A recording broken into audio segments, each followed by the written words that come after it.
Magandang umaga sa lahat. Ngayong umaga ay babasahin po natin ang ika-14 na kabanata ng Kawikaan at magbabahagi ng salita ay si Minister Iben.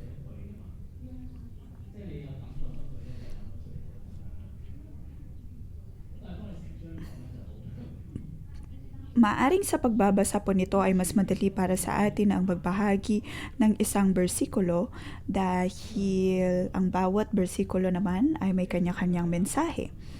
Ngunit sa atin pong pag-uugnay-ugnay ng lahat ng ito ay dapat po natin itong makita ng mas maiki at mas malalim. Aking napagtanto mula chapter 10 hanggang 29, ito po ay mga sinaunang mga kawikaan o kaya ay mga idioma. Maaaring sa tingin po natin ay para po itong patalon-talon sa iba't ibang mga paksa. Sinasabi po sa isang bahagi, pagkatapos may ibabahagi muli sa mga sumusunod na mga bahagi ng iba pang mga kabanata. At dito, sinusubukan po nating hanapin ang kanilang ugnayan o kaya'y koneksyon. Maaring doon, katulad ni Pastor HK, Tim, Joash, ay kaya po nilang hanapin ang tema ng bawat kabanata, ngunit para po sa atin ay mahirap kagaya ko. Hindi ko mahanap ang pagkakatugma-tugma o kaya'y ugnayan ng mga salita ng Diyos. Ngayon ay binabasa po natin ang chapter 14. Bibigyan po natin ito ng pamagat, piliin na magkaroon ng banal na takot sa Diyos dahil ito ang tamang daan ng buhay.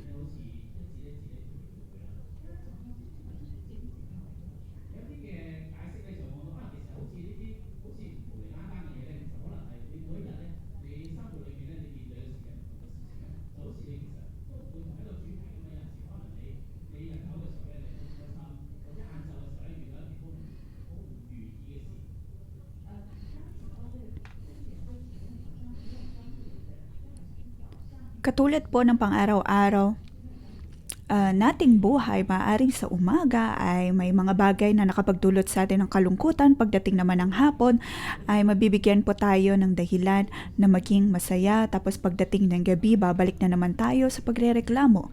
Maaring ganito po ang ating buhay. At sinasabi po ng kawikaan na sa pagharap po natin ng ganitong mga sitwasyon, ano ang dapat nating gawin, ano ang dapat nating piliin. Kaya nais ko pong tumingin tayo sa iba't ibang mga bersikulo nito mula sa verse 12. May daang matuwid sa tingin ng tao, ngunit kamatayan ang dulo nito. Hindi po ito ang unang bersikulo, bagkus ay nakikita natin sa gitnang bahagi ng kabanata. At bago po iyon ay naibagahagi ang epekto ng pagpili ng ganitong aksyon at kung anong mangyayari sa kabila ng mga aksyon. Katulad po ng sa ating buhay, sa atin pong pagpapatuloy, sa atin pong mga karanasan, sa atin pong interaksyon sa iba, sa atin pong pagpapatuloy, maaaring nawawalan po tayo ng direksyon. At hindi po natin napapansin na tayo ay nag-iba na. At sa verse 12, sabi po dito, may daang matuwid sa tingin ng tao, ngunit kamatayan ang dulo nito. Sa atin pong patuloy na paglalakad at paglalakbay, maaaring mawalan po tayo ng direksyon. Kaya naman po ibinigay ng Diyos ang libro ng Kawikaan, kahit sa maliliit na detalye ng ating buong buhay at pagkakaroon ng bawat bahaging ito ng dunong, dapat po tayong mapaalalahanan upang magkaroon po tayo ng mga tamang uri ng pagdedesisyon. Bawat araw, kung mayroon po tayong sasabihin at hindi pipiling sabihin, lahat po ito ay may kinalaman sa ating pagpili. Yung babalikan po natin ng verse 1. Hindi na po natin titingnan ang bawat bersikulo dahil mayroon pong 30 bersikulo dito. Sabi sa verse 1, ang matalinong babae na nagtatatag ng kanyang bahay ngunit winawasak ng isang mangmang ang sariling tahanan.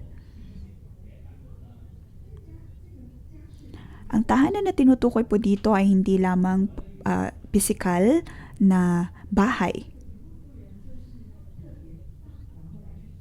Hindi po sinasabi nito ng isang babae ay napaka-laking babae, masel-maselan. Kung kaya nitong magtatag ng malaki at matatag na bahay. Kung mapapansin po natin sa libro ng Kawikaan ay laging ginagamit ang babae, asawang babae, pagdating sa dunong. Katulad po sa Proverbs 19:13.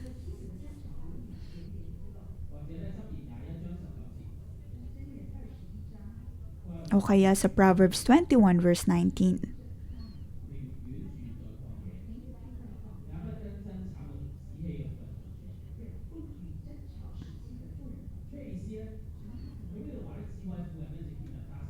Ngunit sa mga bersikulong ito, ano pong ibig sabihin nito? Sabi dito, ang matalinong babae, nagtatatag ng kanyang bahay, ibig sabihin, ngunit winawasak ng isang mangmang ang sariling tahanan.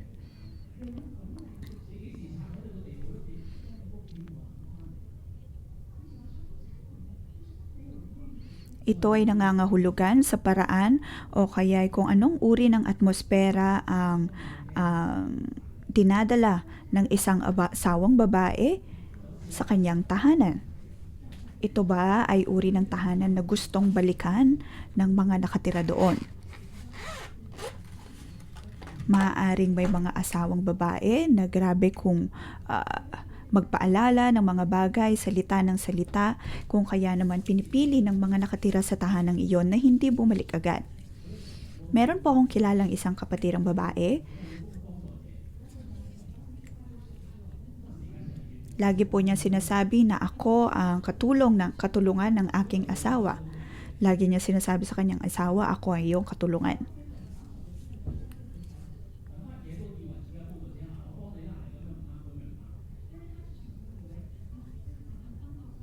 Noong una, ang kapatirang lalaki naman ay hindi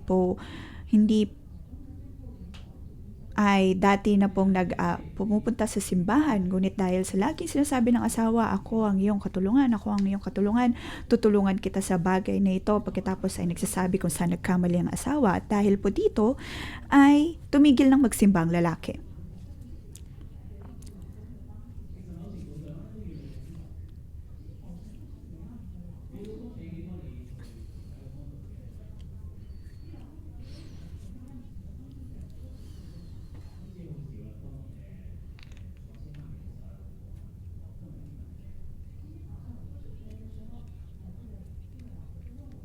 Sa akin pong pagpunta dito sa iglesia habang nagmamaneho, kinausap ako ng aking asawa.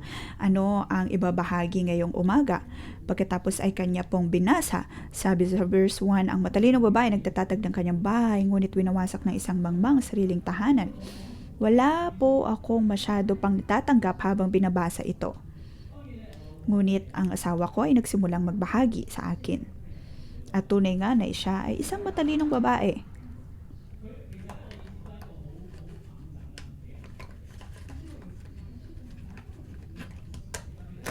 Madalas ako po ay magagalitin na ayaw kong laging napapaalahanan at tinuturuan. Ayaw na sabihin o kaya ayaw maturuan kung saan ako nagkamali.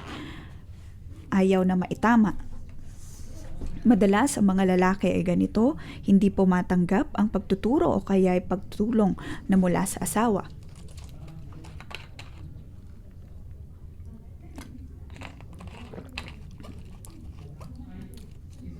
Noong una ay ganito rin po ako sa aking asawa na sa tuwing tinutulungan niya ako, siya ay nagsasalita, may nagbibigay ng payo, madalas ay ayaw ko itong tanggapin.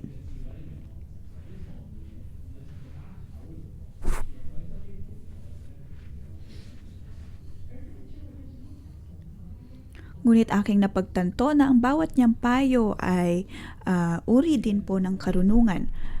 Siya man ay magsalita o kaya'y manahimik, iyon pa rin ay uri ng karunungan.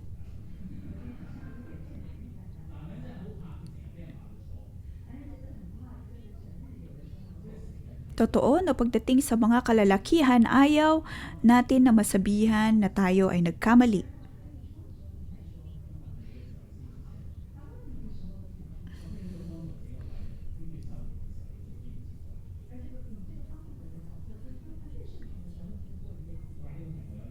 Ngunit mahalaga din na bilang asawang babae ay matuto din po tayong ilugar ang bawat nating sinasabi sa mga asawa. Sa sunod, sa verse 3, ang bawat salita ng mangmang ay may katumbas na parusa, kaya ang matalino'y nag-iingat sa mga salita niya.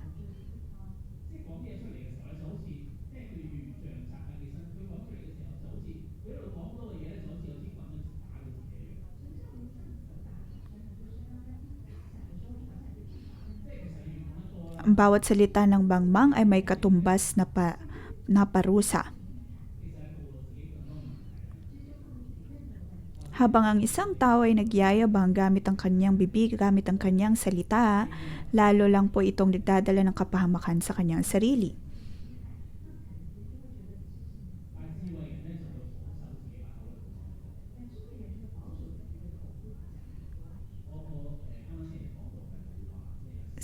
Sunod, sinabi dito, kaya ang matalino ay nag-iingat sa mga salita niya. Kung matatandaan po natin ang sinabi ni Pastor Joshua,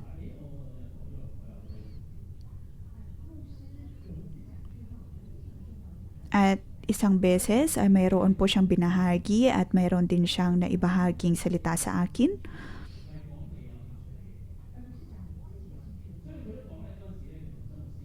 Madalas sa atin pong pakikipag-usap sa otoridad, mahalaga na piliin natin ang mga paksa na bubuksan sa kanila.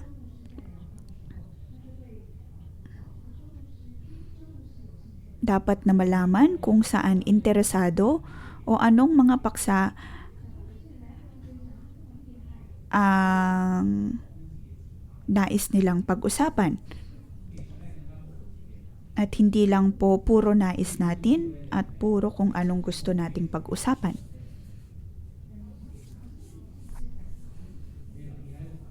Kung gusto po nating malaman kung ang kausap po natin ay interesado sa atin,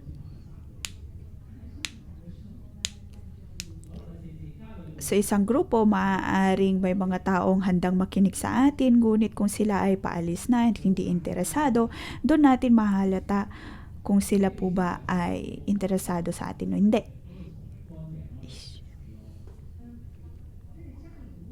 Sabi sa verse 4, kung saan walang baka, ang kamalig ay walang laman, tatapwat sa maraming baka, sagana ang anihan.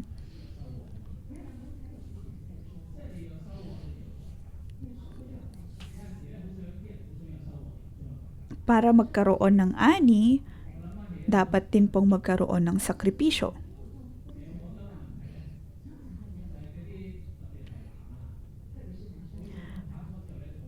Minsan sa akin pong pagkakaroon ng premarital counseling, pagkatapos ng pakikipag-date ng isang tao, dapat nilang sabihin sa akin kung nasaan sila, anong ginagawa nila.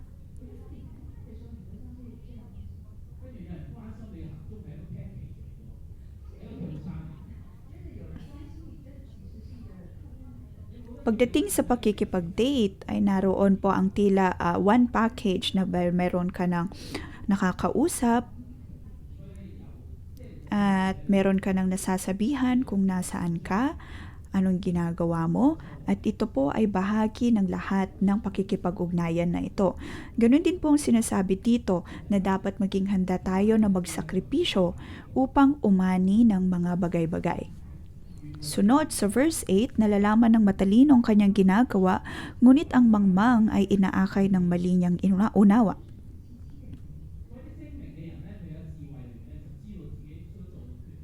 Ibig sabihin, nililin lang ang sarili. Nalalaman ng matalino ang kanyang ginagawa, ngunit ang mangmang ay inaakay ng mali niyang unawa. Ibig sabihin, nililin lang ang sarili.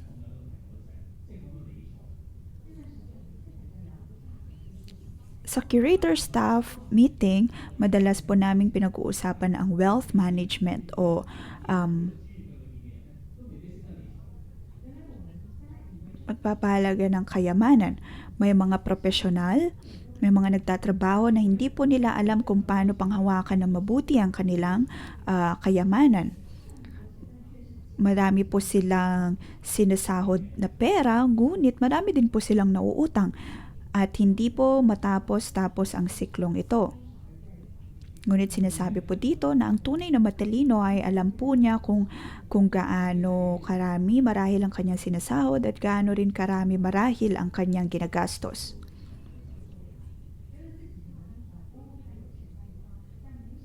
Naakala ay alam po nila kung gaano karami ang kanilang ginagastos, ngunit kung tutuusin ay sumusobra-sobra pa sa kung anong kaya nilang gawin. Kaya at dapat nilang gastusin. So verse 9, kinukutya ng mga hangal ang handog na pambayad sa kasalanan, ngunit nalalasap ng matuwid ang mabuting kalooban. Ano pong ibig sabihin nito?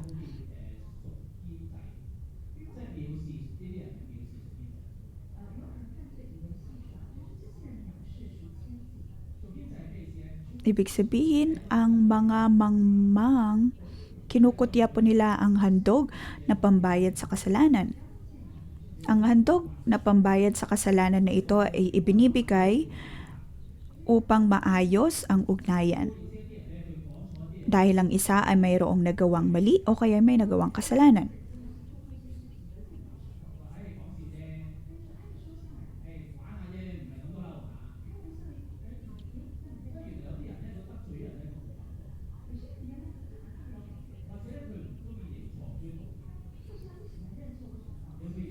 Kung iugnay po natin sa panahon ngayon, ay ito pong mga uri ng tao na hindi marunong humingi ng tawad, bagkus ay lagi lamang nagsasabi na, biro lamang ngayon. Ako, sa akin pong tinitirahan, ay 2 beses na pong nasira ang aking sasakyan dahil may mga tao na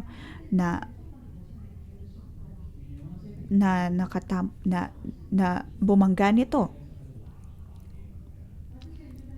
Pagkatapos, sasabihin naman ng kabilang panig na kasalanan ko iyon.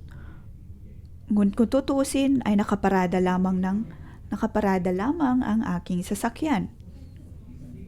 Madalas ay may mga ganito pong uri ng tao na makasarili, nakatingin lamang sa sarili at hindi po alam humingi ng tawad, hindi marunong magpakumbaba.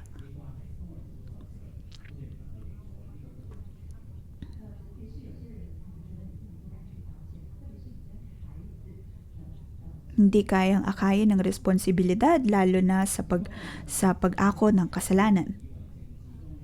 Verse 12, may daang matuwid sa tingin ng tao, ngunit kamatayan ang dulo nito. 13,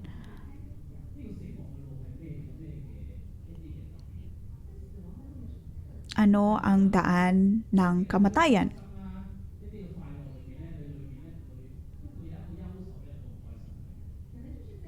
Sabi sa verse 13, sa gitna ng ligaya maaaring dumating ang kalungkutan, ngunit ang kaligayahan ay maaaring magwakas sa panambitan.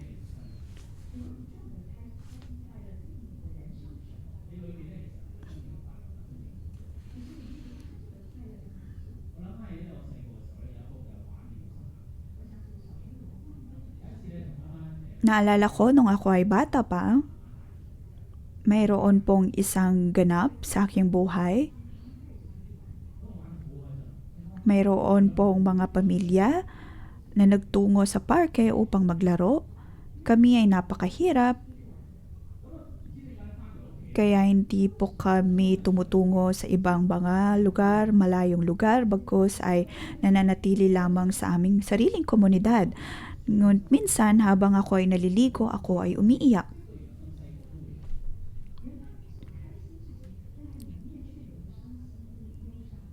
na kahit sa rurok ng aking kaligayahan ay mayroon pa rin pong kalungkutan sa akin. Dito, sinasabi po ng libro ng Kawikaan,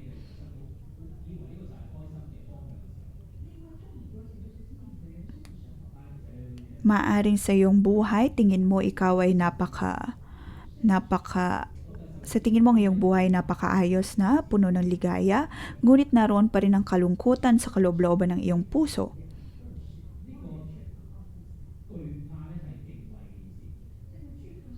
Sabi po dito sa 16, ang taong may unawa ay lumalayo sa kasamaan, ngunit ang mangmang ay napapahamak dahil sa kapabayaan. Sinasabi po dito ang pagkakaroon ng banal na takot sa Diyos.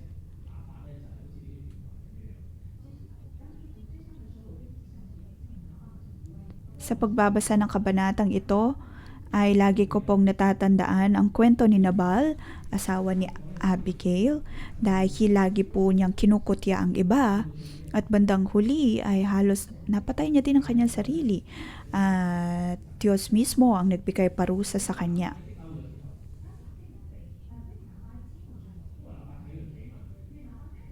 Ngunit pagdating kay David, kahit na siya ay kinukutya ni Nabal at pinapahirapan ni Nabal,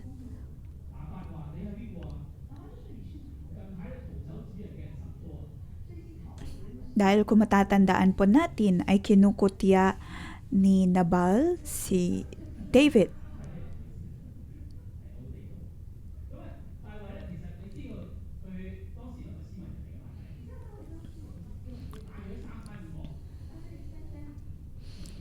Ngunit sa totoo din, si David ay mayaman din naman. Marami mga taong sumusunod sa kanya ay may impluensya, ngunit ganito ang kinukutya siya ni Nabal. At handang-handa na si David na patayin si Nabal. Ngunit si Abigail ay lumabas at kanya pong sinabihan si David na kung maaari ay wag ito ituloy, bagkus ay magbibigay po siya ng pagkain sa kanya.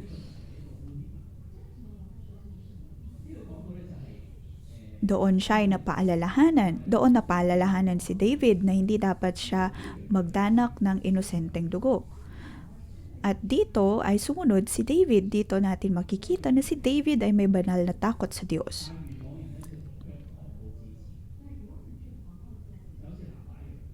Siya ay lumayo sa daan ng kasamaan. Di tulad ni Nabal na patuloy na nangungutya.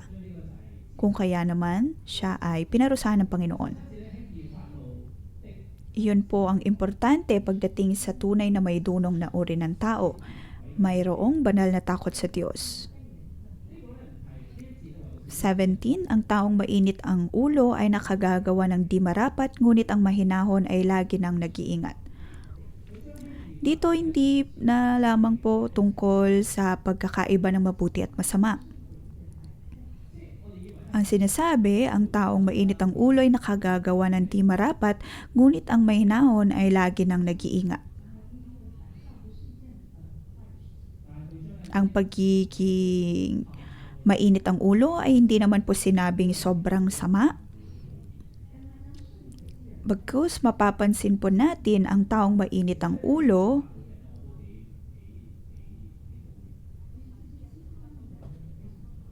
at ang mga taong laging nag-iisip ng kasamaan laban sa iba ay inilagay po sa isang bersikulo. Nang ako'y nasa marketplace, nagtatrabaho ko sa isang malaking opisina at mayroon pong mga kwarto para sa mga big boss at minsan ako ay nakaharap sa isa sa mga kwartong iyon ng mga boss.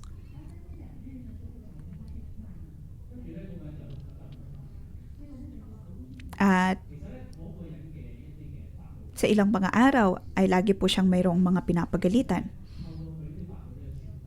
Ang init ng ulo ng boss na ito ay naipasa sa kanyang pinagalitan.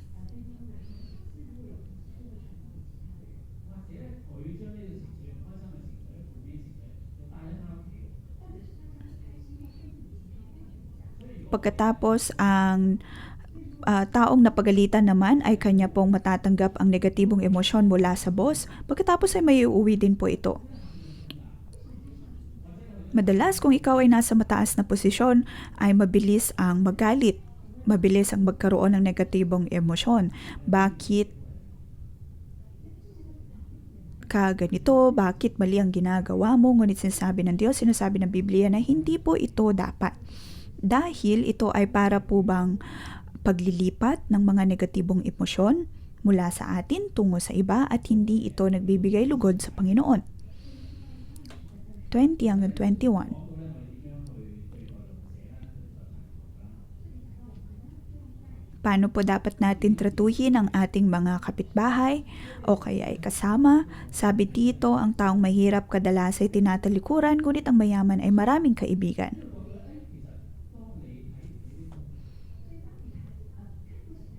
Kung atin pong kinukutya ang mga mahihirap, sila ay napakababa.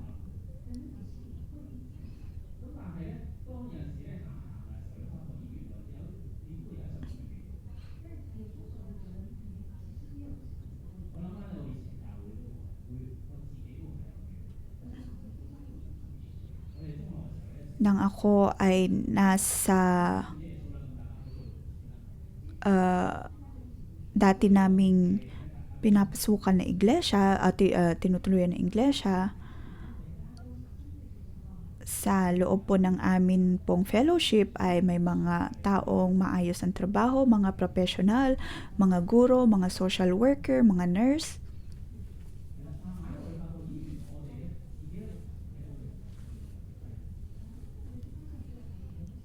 At akin pong napagtanto na kami bilang komunidad ay hindi po namin kayang makipag-ugnayan sa iba.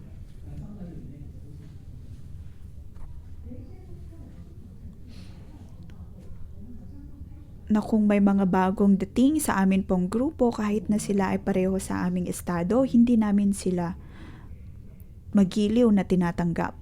Dati ay nasa ganitong uri ako ng panlilinlang at kasalanan. Ngunit sa 611 ay atin pong pinapahalagan ang Mercy House, ang Mercy Fund, ang magkaroon ng habag at biyaya sa iba.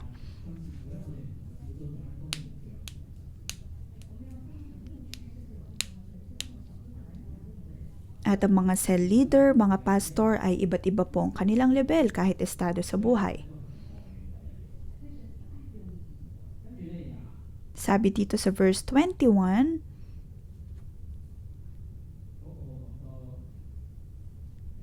ngunit ang matulungin, ligaya ang tinatamasa. 22, ang gumagawa ng masama ay mapapahamak, ngunit ang nag-iisip ng mabuti, pagkakatiwalaan at igagalang.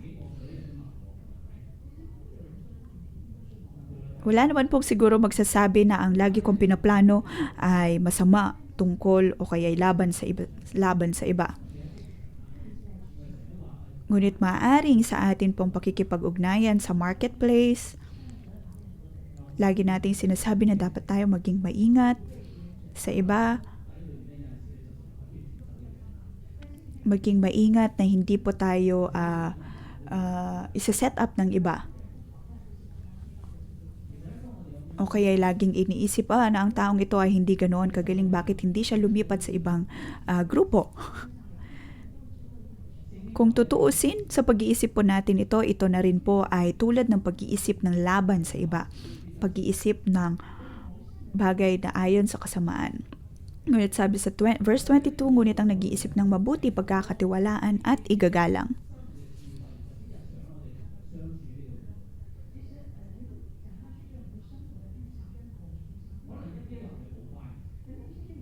Kailangan po natin ng karunungan lalo na sa pagkikipag-ugnayan sa iba. Maaring sa buhay po natin ay mainit din po lagi ang ating ulo. O kaya ginagamit ang politika upang umangat sa atin pong pagtatrabaho, ngunit ano po ang daan palabas sa lahat ng mga problema na ito? Magkaroon ng banal na takot sa Diyos, ito po ang paraan upang magtagumpay. Verse 26-27, 26, ang paggalang at pagsunog kay Yahweh dulot ay kapayapaan, may hatid na katatagan sa buong sambahayan. Ang paggalang at pagsunog kay Yahweh ay bukal ng buhay at ang taong mayroon nito ay malayo sa bitag ng kamatayan.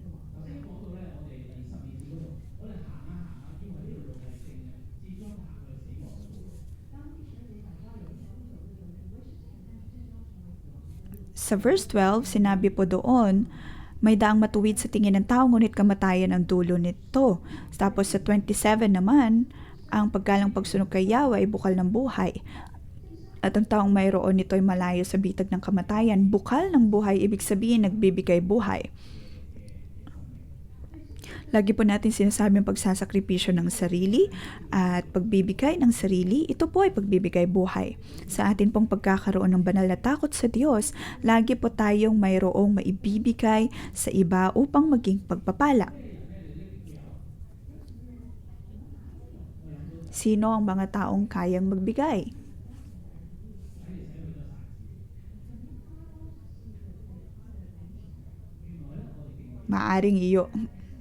Maaring sa isip po natin ay yung pinakamayaman na anak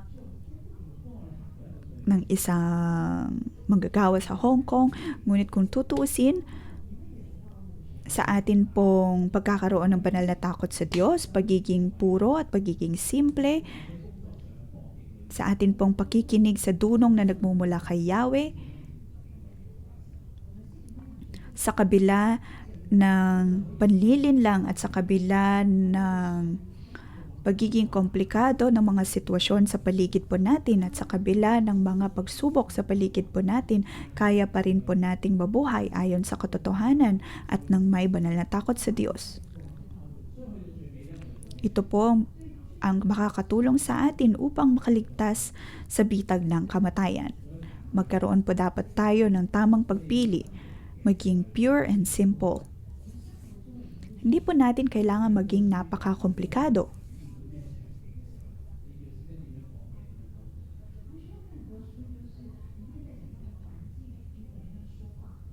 Hindi kailangan magbasa ng libro, ito dapat, iyon dapat. Ngunit magkaroon ng banal na takot sa Diyos, maging puro, maging simple, maging dalisay.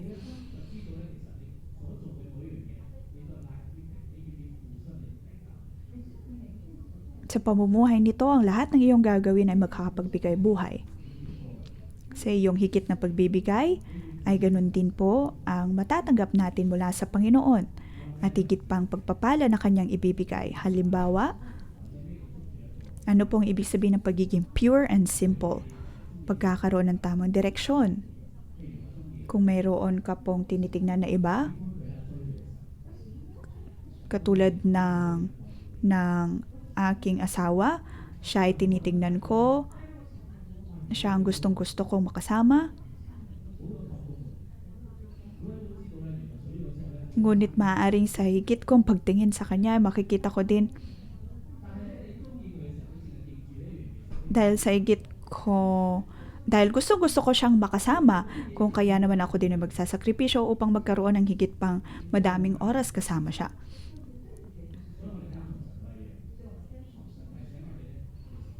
Ngunit gagawin ko ito ng may ayon sa tamang pagdedesisyon ayon sa kalooban ng Diyos. Ganun din po sa atin pagsunod sa Panginoon.